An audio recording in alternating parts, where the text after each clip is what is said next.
Hello, my name is Yaroslav Boritz, and I'm a product manager here at SaaS Labs that's working with a team that's delivering SaaS performance to our customers.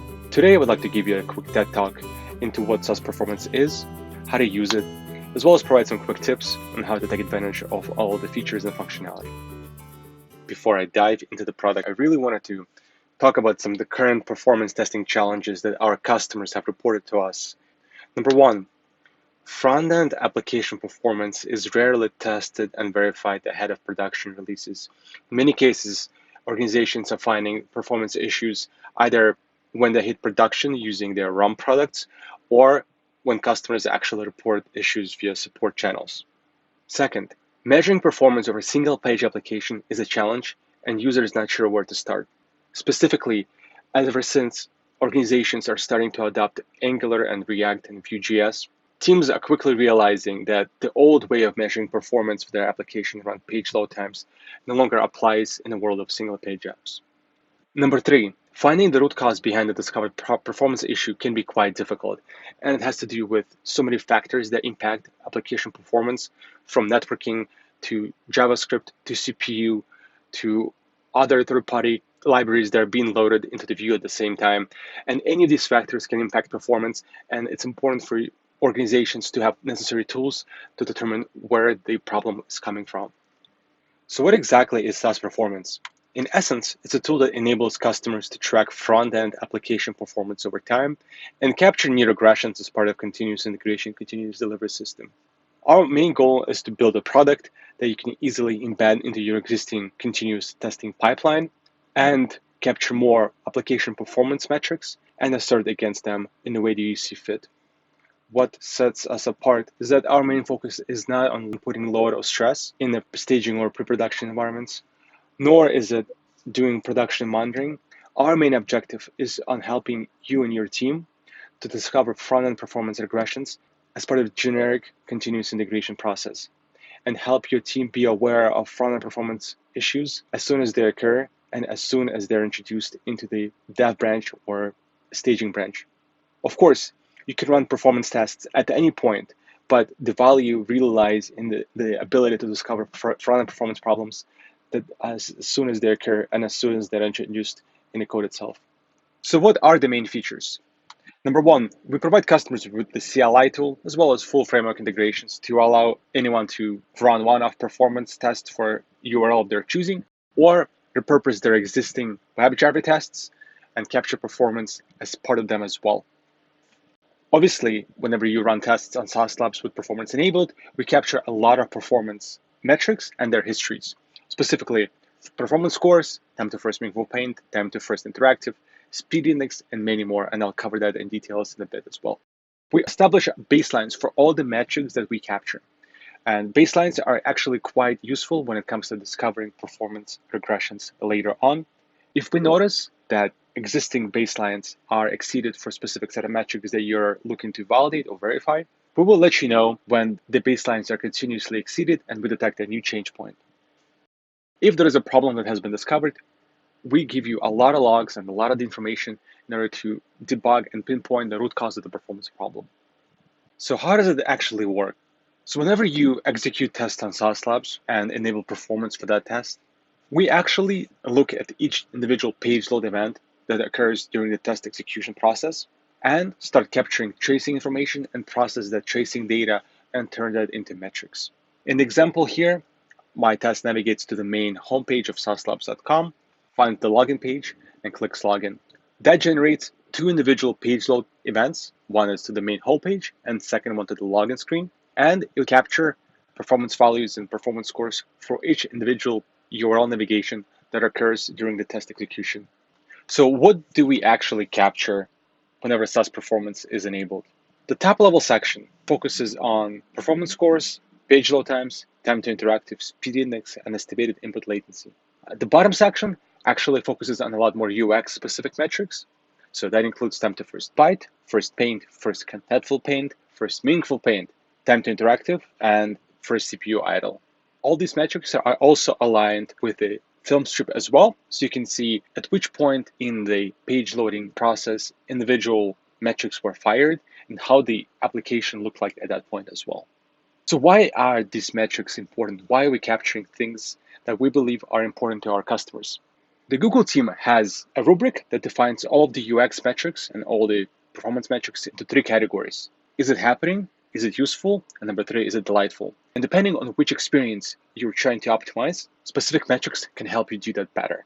So obviously, the most important thing that you can give your customers is delightful experience. And delightful experience, it can be measured by two things. Number one, it's speed index and time to interactive. We advise our customers to look into time to interactive first as a first source of truth when it comes to what the true user experience is and how their customers are perceiving the application when they're loading the page. Additionally, if you're trying to optimize the loading process as well, or just help customers present something to the users as soon as the page starts loading, optimizing for time to first paint and time to first meaningful paint. So then the intention here, we don't want just to give customers a single metric that they should be focusing on. We want to give them a whole breadth of events that they can optimize for and really improve the overall user experience of their application. So how do you actually run your first performance test? There are two options. Option one, simply use our Speedo CLI tool. You can quickly run performance tests against any public URL using Speedo. First, install Speedo in your local environment, and then call Speedo run with the URL you're choosing to start running tests on SaaS and capturing performance values as part of it as well. Interesting fact about Speedo, Speedo actually validates incoming data against the previous baseline information, and if baselines are exceeded, Speedo will fail the test. Option two is to repurpose an existing test, add a few additional desired capabilities to the test, such as extended debugging true and capture performance true, and your tests will be capturing performance information as well that you can later use for your purposes. Or you can also search for performance validations as part of that test as well. One caveat, running performance tests will take longer to execute than equivalent functional tests, so don't just blindly add capture performance to all of your tests. Be mindful and thoughtful where you do this. And the reason why is the system needs time in order to make sure that the page finished loading and all the long tasks have been loaded, as well as all this view is finally idle. Let me quickly demo how this all works. So as I mentioned, it's very easy to start capturing performance values for your existing WebDriver tests. So in this case, I have a very simple two-step functional test that simply goes to saaslabs.com and opens the sign in button and clicks it. The expected behavior is the page first would load saaslabs.com, but then after clicking the sign in button, a new URL would be presented. And our system will not only capture the performance values for the first one, but also it will capture performance values for the second URL navigation. In order to enable performance for your tests, simply pass in two new desired capabilities. One is extended debugging true, the other one is capture performance true. Now that everything is added and set up, we can simply run these tests on SaaS, and I will walk you through exactly where the performance value and performance information lives within our UI in a second.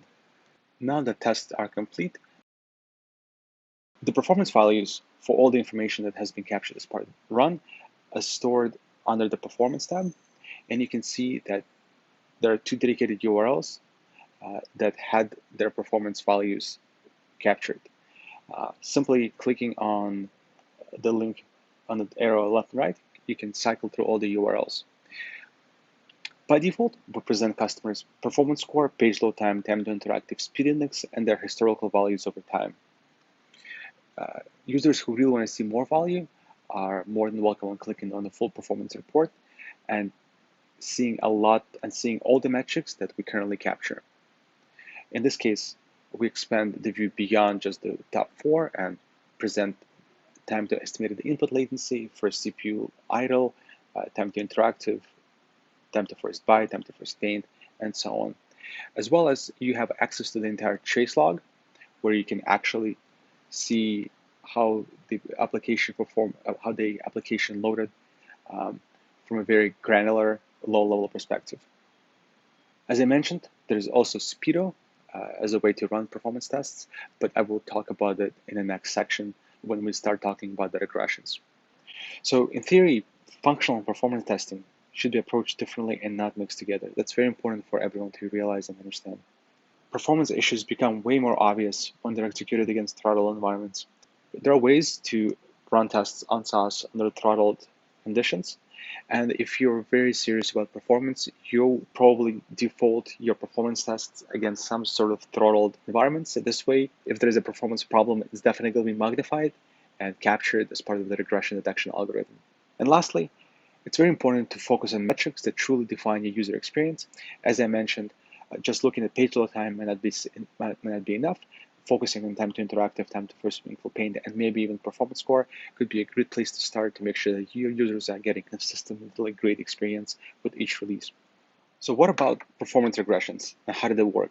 So as I mentioned, whenever tests are executed on SaaS Labs with performance enabled, we establish performance baselines for all of the metrics that we capture based on historical values.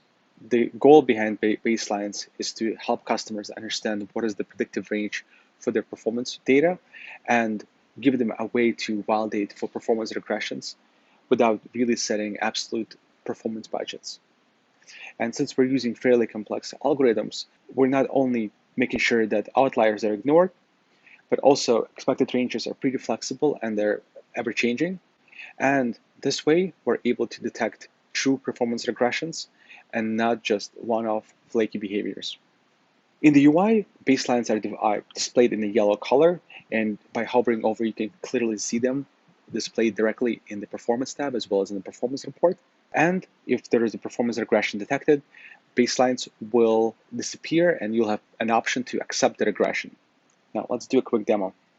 I would like to demo the regression detection algorithm against our own React app that we have built specifically for these purposes.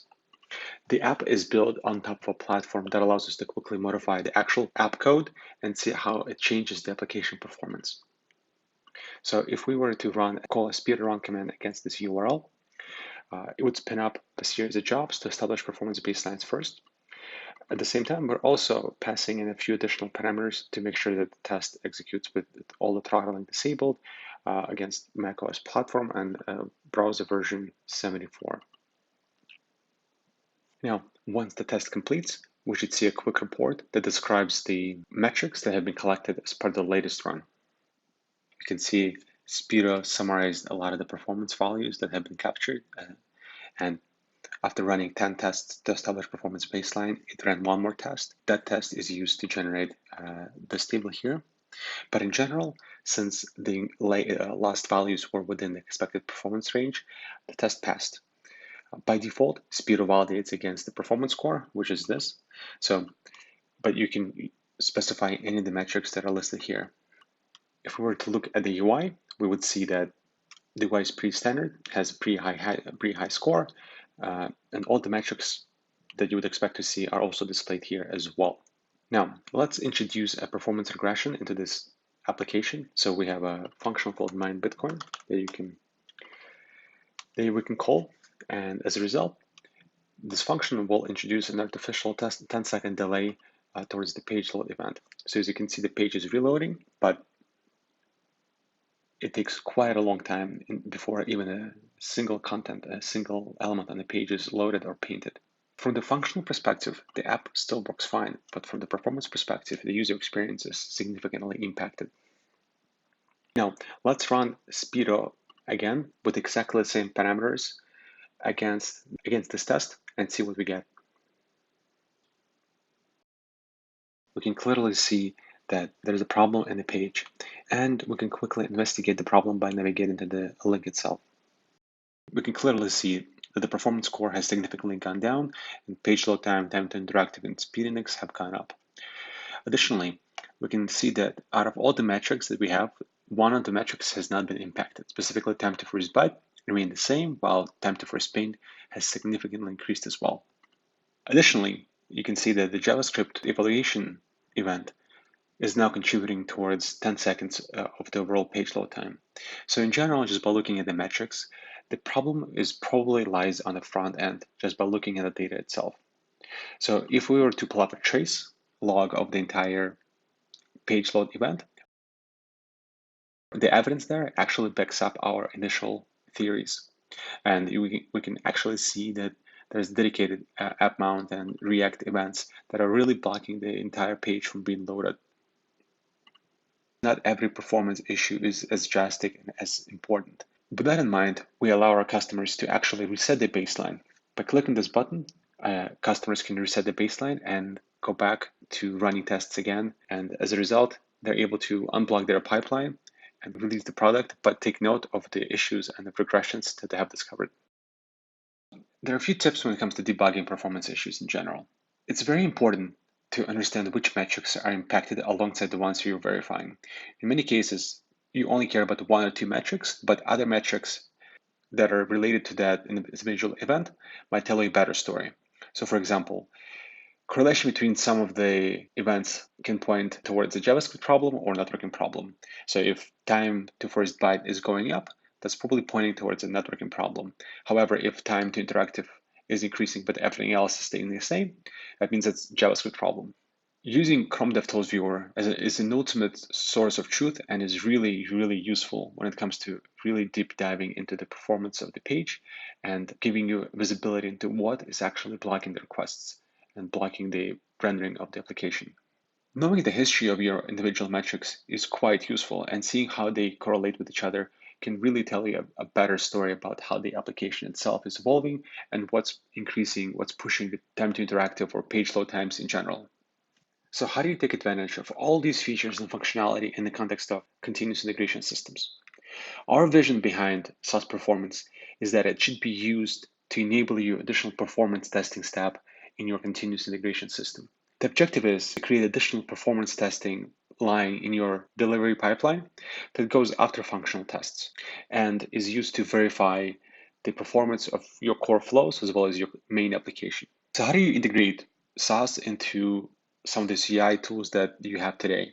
So there are two ways. Obviously, you can use our CLI product if you have a fairly simple application or you just care about top level URLs, or you can combine WebDriver tests as well as use Spiro as well, Spiro Analyze command specifically, to evaluate the performance of given flows and of given WebDriver tests. The idea is you would run a test that captures performance first. You would call a Spiro Analyze command and pass in the test name to see if there have been any performance regressions for the specific test.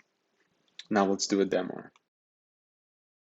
So I've set up a custom Jenkins pipeline that essentially creates a dedicated performance tab right before releasing the code. So it has a place where tests are being executed, end-to-end tests or functional tests, and then it has a performance validation as well.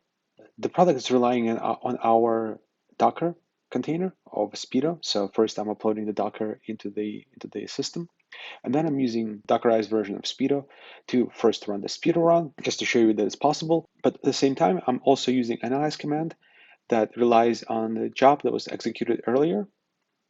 So it outputs me with all the URLs that have been visited as part of that test, as well as tells me where if there is any regressions against the metrics that I have been trying to verify. If there is a problem, I simply can go back and validate the regressions. But in general, the integration with CI is fairly simple. You just need to follow typical standards as well as a very generic pipeline script. By using Dockerized version of our Spiro tool, you can quickly embed it into your CI system. Additionally, you can run, if there's any problem discovered, since it's a dedicated CI step, you can quickly see and validate the problem, and you can use Spiro Analyze as a way to validate the regressions against the previously executed web tests, and with a nice output and a nice chart that's embedded directly in your CI tool. And all of your engineers and any person who is using the CI product today has access to all the performance data and performance values. A few more tips. Treat performance, end-to-end, or functional tests as separate parts of your pipeline. Don't try to mix performance and functional tests into the same suite. Treat them separately. That's better for visibility, better for debugging, as well as performance tests can be slower than your typical functional tests. So you want to also don't necessarily overwhelm your release pipeline with things that nobody's looking into. If you're reusing existing functional tests, try to rerun them again as part of the performance step so that you can get fresh values, and then values that are captured again are totally independent or unbiased by the work that has happened as part of the functional tests. A good example is many customers run functional tests under higher parallelization. As a result, they might be unofficially putting stress on the API services of their staging environments, and as a result, seeing artificially lower performance numbers. Number three, In order to minimize dependencies as part of your build process, use the Docker image of our speedo analyze command and really try to use a single tool in order to get all the value and validate for performance regressions as part of your continuous integration system without having to worry about performance patches or anything else. If you have any questions, feel free to reach out to me directly at yaroslav@saucelabs.com, or you can also find us by reaching out to our support team at help@saucelabs.com.